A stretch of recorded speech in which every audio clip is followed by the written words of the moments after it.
Hello viewers, welcome to our channel SDM history. আজ আমি ইতিহাসের একটা কঠিন অংশ অর্থাৎ সঙ্গম সাহিত্য এবং তামিল যুগ এই সম্পর্কিত ভিডিও উপস্থাপন করছি, যেগুলি ডব্লিউবি সেট, ইউজিসি নেট এবং ইউপিএসসি ও সেই সঙ্গে সঙ্গে যে কোনো খুব বড় ধরনের কম্পিটিটিভ এক্সামেতে এই প্রশ্নগুলি পড়ে। তো দেখো, তোমাদের খুবই ভালো লাগবে। আজকে আমি শুরু করছি সঙ্গম যুগের ইতিহাসের অংশ নিয়ে। কেমন? তো আজকের প্রথম প্রশ্ন, সঙ্গম কথাটি কী থেকে এসেছে? এর উত্তর হচ্ছে দ্রাবিড় শব্দভাণ্ডার থেকে এসেছে। 2 নম্বর প্রশ্ন, সঙ্গম বলতে কী বোঝো? উত্তর, তামিল কবিদের পরিষদ অথবা তামিল কবিদের গোষ্ঠী অথবা তামিল কবিদের সংঘ, এইটা কি সঙ্গম বলা হয়ে থাকে। 3 নম্বর প্রশ্ন, সঙ্গম কথাটি প্রথম ব্যবহার কে করেছিলেন? এর উত্তরটি হবে নায়নার অপ্পার। তিনি প্রথম তামিল যে সঙ্গম শব্দটি সেটি প্রথম ব্যবহার করেছিলেন। পরের প্রশ্ন 4 নম্বরের, তামিল দেশের কথা আমরা কোন উৎস থেকে পাই? উত্তর, অশোকের দ্বিতীয় শিলালিপি এবং খারবেলের হাতি গুম্ফা লিপি থেকে আমরা এর উৎস পাই। পরের প্রশ্ন, সঙ্গম অঞ্চল বলতে কোন কোন রাজ্যকে বোঝানো হতো? উত্তর, চোল, পাণ্ড্য ও চের। তো বর্তমানে চেরটা হচ্ছে কেরল। এই তিনটি রাজ্যকে, চোল, পাণ্ড্য এবং চের, এই রাজ্যগুলিকে সঙ্গম অঞ্চল বলে বোঝানো হতো। পরের প্রশ্ন, চের, চোল ও পাণ্ড্য রাজ্যের জাতীয় প্রতীক ও রাজধানী কী ছিল? এর উত্তর হলো চেরের হচ্ছে প্রতীক ধনুক এবং রাজধানী হচ্ছে কারুভুর ও মানান্দাই। তো নামগুলি অবশ্যই দাঁত ফোটানো খুব কঠিন, সেই রকম মনে রাখতে হবে তোমাদের। তাহলে চের, তাদের হচ্ছে প্রতীক হচ্ছে ধনুক এবং রাজধানী হচ্ছে কারুভুর এবং মানান্দাই, এই দুটি তাদের রাজধানী ছিল। সেরকম চোলদের প্রতীক ছিল বাঘ এবং তাদের দুটি রাজধানী ছিল, একটা হচ্ছে পুহার এবং আরেকটি ছিল উড়াইউর। তারপরে পাণ্ড্যদের প্রতীক ছিল মৎস্য এবং এদের দুটি রাজধানী হচ্ছে করকাই ও মাদুরাই। পরে প্রশ্ন, কেরল পুত্ত কাদের বলা হতো? উত্তর, চের রাজ্যের লোকেদের কেরল পুত্ত বলা হতো।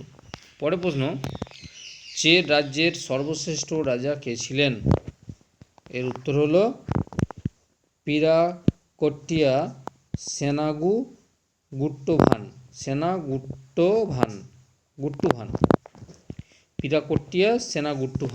পরে প্রশ্ন, চের রাজ্যের শ্রেষ্ঠ কবি কে ছিলেন? এর উত্তর হলো কবি পারানার। ইনি ছিলেন চের রাজ্যের শ্রেষ্ঠ কবি। পরে প্রশ্ন, চের রাজ্যের সতীত্বের দেবী কে ছিলেন? ভেরি ভেরি ইম্পর্টেন্ট এই প্রশ্নটা। উত্তর হলো কান্নাগি ছিলেন চের রাজ্যের সতীত্বের দেবী। পরে প্রশ্ন, চের রাজ্যের কোন বিখ্যাত বন্দর থেকে ইন্দো রোমান বাণিজ্য পরিচালিত হতো? এর উত্তর হলো মুজিরিস। 12 নম্বর প্রশ্ন, চোল রাজ্য কী কী নামে পরিচিত ছিল? এর উত্তর হলো তোন্ডাই মণ্ডলম, চোল মণ্ডলম অথবা করমণ্ডলম। এই তিনটে নামেরই একটাই হচ্ছে উত্তর, সেটা হচ্ছে চোল রাজ্যের যে নামে পরিচিত ছিল। কেমন? পরে প্রশ্ন, চোল রাজ্য কোন কোন নদীর মধ্যবর্তী অঞ্চলে গড়ে উঠেছিল? এর উত্তর হলো পেন্নার ও ভেল্লোর নদীর মধ্যবর্তী অঞ্চলে। অনেকে ভেলোরে বেড়াতে যান বা ভেলোরে ডাক্তার দেখাতে যান, সেই ভেলোর যে জায়গাটা সেটা আসলে ভেল্লোর নদীর তীরে অবস্থিত। কেমন? পেন্নার ও ভেল্লোর। পরে প্রশ্ন, চোলদের রাজধানী কোথায় ছিল? তো এই চোলদের রাজধানী যেখানে ছিল সেই জায়গাগুলি আসলে উড়াইউর, কাবেরী পামপত্তিনম। নামগুলো দেখো, উড়াইউর, কাবেরী পামপত্তিনম বা পুহার। পরে প্রশ্ন, সঙ্গম যুগে চোল রাজ্যের শ্রেষ্ঠ রাজা কে ছিলেন? এই সংগ্রাম যুগের চোল রাজ্যের শ্রেষ্ঠ রাজা ছিলেন কারিকল। পরে প্রশ্ন, চোলদের শ্রেষ্ঠ নগরী কাবেরী পামপত্তিনম বা পুহারে কে রাজধানী নির্মাণ করেছিলেন? এর উত্তর হলো রাজা কারিকল। পরে প্রশ্ন, রাজা কারিকলের সাম্রাজ্য বিজয়ের মনজ্ঞ বিবরণ কোন তথ্য বা গ্রন্থ থেকে আমরা পেয়ে থাকি? এর উত্তর হচ্ছে পট্টিনাপাইল এর কবিতায়। পট্টিনপাইল কবিতা কে রচনা করেছিলেন? এর উত্তর হচ্ছে কবি উরুত্তিরঙ্গনল্লার। পরের প্রশ্ন, রাজা কারিকল কোন চের রাজাকে পরাজিত করেছিলেন? উত্তর পেরুনচেরালকে। খুব নামগুলো কঠিন, কিন্তু তোমাদেরকে মনে রাখতে হবে একটু করে, যেহেতু তোমরা অতি গুরুত্ব সহকারে পড়ছো এবং ইউপিএসসি বা ডব্লিউসিএস বা নেট, ওয়েস্ট বেঙ্গল সেট এইগুলো দিচ্ছ, সেই জন্য এই নামগুলো খুব কঠিন আছে, খটমটে এবং কঠিন। দেখো আগের নামটাই উরুত্তিরঙ্গনল্লার, সেরকম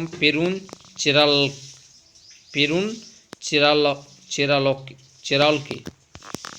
পরে কারিকলের মৃত্যুর পর চোল রাজ্যে কে রাজা হয়েছিলেন? উত্তর তার জ্যেষ্ঠ পুত্র উরায়ুর এবং পরবর্তী সময়ে তার কনিষ্ঠ পুত্র পুহার। পরে প্রশ্ন, দাক্ষিণাত্যের রাজ্যগুলির মধ্যে সবথেকে প্রাচীনতম রাজ্য কোনটি ছিল? উত্তর পাণ্ড্য রাজ্য। কেমন? পরের প্রশ্ন, কোন গ্রিক দূতের বিবরণে প্রথম পাণ্ড্য রাজ্যের কথা জানতে পারা যায়? এর উত্তর হচ্ছে গ্রিক দূত মেগাস্থেনিসের বিবরণে। কেমন? গ্রিক দূত মেগাস্থেনিসের বিবরণে। পরের প্রশ্ন, পাণ্ড্য রাজ্যে খ্যাতির প্রধান কারণ কি? এর উত্তর হলো প্রথমত মহিলা শাসকের উপস্থিতি, আর দ্বিতীয়ত পাণ্ড্য রাজ্যে প্রচুর মুক্ত পাওয়া যেত। মহিলা শাসক ছিলেন খুব ক্ষমতাশালী এবং পাণ্ড্য রাজ্যে প্রচুর মুক্ত পাওয়া যেত, যে মুক্তগুলো বিদেশে তারা বিক্রয় করে অর্থ সমাগম করতেন। পরে পাণ্ড্য রাজ্যের উল্লেখ আমরা কোন প্রাচীন মহাকাব্যে পাই? তো সেইগুলি হলো অশোকের অনুশাসন এবং রামায়ণ ও মহাভারতে পেয়ে থাকি। পরের প্রশ্ন, কোন পাণ্ড্য রাজা পরমেশ্বর ও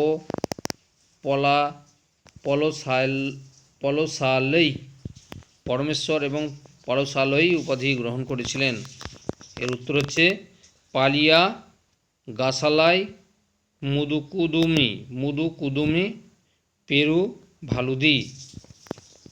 নামটি হচ্ছে অবশ্যই কঠিন, তো ইনি পরমেশ্বর এবং পলসালই উপাধি গ্রহণ করেছিলেন। পরের প্রশ্ন, পাণ্ড্য রাজ্যের সর্বশ্রেষ্ঠ রাজা কে ছিলেন? তো পাণ্ড্য রাজ্যের সর্বশ্রেষ্ঠ রাজা ছিলেন তলয়ালঙ্গানুতু চেরুবেন্দ্র নেদুয়েঞ্চেলিয়ান। কেমন? ইনি ছিলেন পাণ্ড্য রাজ্যের সর্বশ্রেষ্ঠ রাজা। তো নেদুয়েঞ্চেলিয়ান এই কথাটাই আমরা বেশি মনে রাখতে পারি, বা চাইলে এটা অবশ্যই স্মরণে রাখব। পরে প্রশ্ন, পাণ্ড্য দেশের কোন রাজা 7 রাজার জোটকে পরাজিত করেছিলেন? উত্তর রাজা নেদুয়েঞ্চেলিয়ান। কেমন? পরে প্রশ্ন, 7 রাজার জোট কারা করেছিলেন বা কারা ছিলেন? 7 রাজার যে জোট সেটা হচ্ছে কারা ছিলেন? উত্তর চের, চোল, তৃতীয়ন, এলিনি, এরুময়ুরন,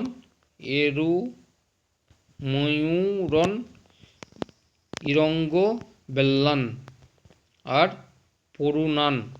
এনারা ছিলেন এই 7টি রাজার জোট। পরের প্রশ্ন, পাণ্ড্য রাজ্যের সর্বশ্রেষ্ঠ কবি কে ছিলেন? এর উত্তর হচ্ছে কবি মঙ্গুদি। পরের প্রশ্ন, মাদুরাই কাঞ্চি নামে কে পরিচিত? ভেরি ভেরি ইম্পর্টেন্ট পরিচিত এই প্রশ্নটা, খুব কঠিন কিন্তু মনে রাখবে, এইটা পরীক্ষায় বেশিরভাগ সময় আসে। মাদুরাই কাঞ্চি নামে কে পরিচিত? না কবি মঙ্গুদি। পরের প্রশ্ন, কে কাকে পাণ্ড্য রাজ্যে রানী নুপুরচুরের দায়ে দোষী সাব্যস্ত করে হত্যার নির্দেশ দিয়েছিলেন? এর উত্তর হচ্ছে পাণ্ড্য রাজা নেদেনচেলিয়ান শিলাপ্পাদিকরণের যে গ্রন্থের নায়ক কোভালমকে। তো রানীর নূপুর চুরির অজুহাতে তাকে দণ্ডাজ্ঞা দিয়েছিলেন। পরের প্রশ্ন, কোভালামের স্ত্রী কে ছিলেন? উত্তর কান্নাগি, যিনি ছিলেন ওই দেশের বা তামিল দেশের সতীত্বের দেবী কান্নাগি।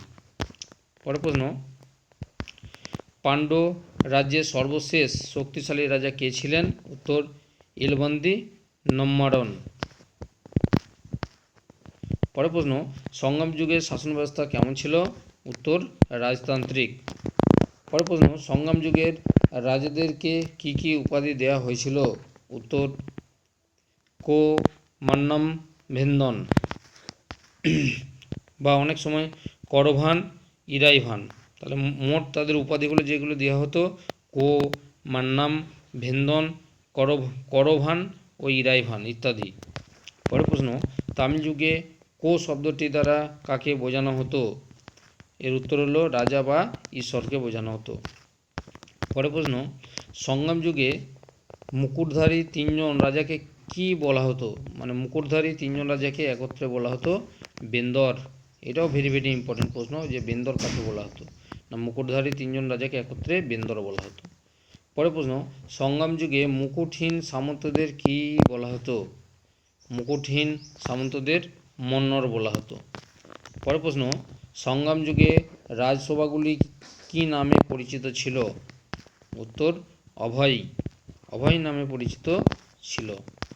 পরের প্রশ্ন, সংগম যুগে রাজার জন্মদিন পালনের দিনটিকে কি নামে সেলিব্রেশন বা পরিচিত ছিল? উত্তর পেরুনাল বা মহান দিন নাম। পরের প্রশ্ন, সংগম যুগে রাজার ক্ষমতা কটি কাউন্সিল দ্বারা সীমাবদ্ধ ছিল? উত্তর 5টি কাউন্সিল দ্বারা। পরের প্রশ্ন, 5টি কাউন্সিল কি কি ছিল? এর উত্তর হচ্ছে আমাই চাচর বা মন্ত্রী পরিষদ, পুরোহিতর, সেনাপতিয়ার, দূতার এবং ওরায়ার বা গুপ্তচর। এই 5টি অবশ্যই পরিষদ ছিল। সংগম যুগের রাজার 5টি গুণাবলী কি কি ছিল? ভেরি ভেরি ইম্পর্টেন্ট প্রশ্ন, এটা মনে রাখতে হবে। এটা ধার করেছিলেন এই সংগম যুগের রাজারা, সেটা হচ্ছে সম্রাট অশোক থেকে। তো এই 5টি গুণ কি কি? এক হচ্ছে ধৈর্য, যাকে পৃথিবীর সঙ্গে তুলনা করা হয়েছে। 2 নম্বর হচ্ছে বৃহৎ কর্মপরিকল্পনা, যাকে আকাশের সঙ্গে তুলনা করা হয়েছে। 3 নম্বর হচ্ছে রাজার শক্তি, যাকে বাতাসের সঙ্গে তুলনা করা হয়েছে। 4 নম্বর হচ্ছে রাজার ক্রোধ, যাকে আগুনের সঙ্গে তুলনা করা হয়েছে। এবং 5 নম্বর হচ্ছে সহিষ্ণুতা, যাকে জলের সঙ্গে তুলনা করা হয়েছিল। কেমন? পরের প্রশ্ন, সংগম যুগে ছোট বড় রাজ্যগুলি কি নামে পরিচিত ছিল? সংগম যুগে ছোট বড় রাজ্যগুলি মন্ডলম নামে পরিচিত ছিল। পরের, সংগম যুগে নাড়ু বলতে কি বোঝানো হতো? উত্তর মন্ডলমগুলি যে এককে বিভক্ত ছিল তাদেরকে বা তাদের প্রত্যেকটিকে নাড়ু বলা হতো। তাহলে নাড়ু হচ্ছে ছোট একক আর মন্ডলম হচ্ছে বৃহত্তর একক। বর্তমানে যদি আমরা বলি রাজ্যগুলো হচ্ছে এক একটা মন্ডলম আর নাড়ু হচ্ছে এক একটি জেলার মধ্যে পড়ে। তারপরে সংগম যুগে উর বলতে কি বোঝো? শহরকে উর বলা হতো। তারপরে প্রশ্ন, সংগম যুগে পেরুর বলতে কি বোঝানো হতো? তো বৃহৎ গ্রামকে পেরুর বলা হতো। পরের, সংগম যুগে সিরুর বলতে কাকে বোঝানো হতো? উত্তর এক একটি ছোট গ্রামকে সিরুর বলা হতো। পরের প্রশ্ন, সংগম যুগে একটি প্রাচীন গ্রামকে কি বলা হতো? তো সংগম যুগে একটি প্রাচীন গ্রামকে বলা হতো মুদুর বলা হতো। আর পরের প্রশ্ন, সংগম যুগে পত্তিনাম ও পুহার বলতে কি বোঝানো হতো? তো পত্তিনাম বলতে উপকূলীয় শহরকে এবং পুহার বলতে উপকূলীয় বন্দর এলাকাকে বোঝানো হতো। তো আমার চ্যানেলের যদি ভিডিও তোমাদের ভালো লাগে অবশ্যই তোমরা চ্যানেলটি সাবস্ক্রাইব করবে এবং বন্ধুদের মধ্যে শেয়ার করবে। আর ভিডিও লাইক দেবে। ওকে, আজ এই পর্যন্ত। এরপরে দেখা হচ্ছে তামিল যে সঙ্গম সাহিত্যের অংশ তার পরবর্তী অংশ নিয়ে আমি এর পরের দিন হাজির হব। ওকে।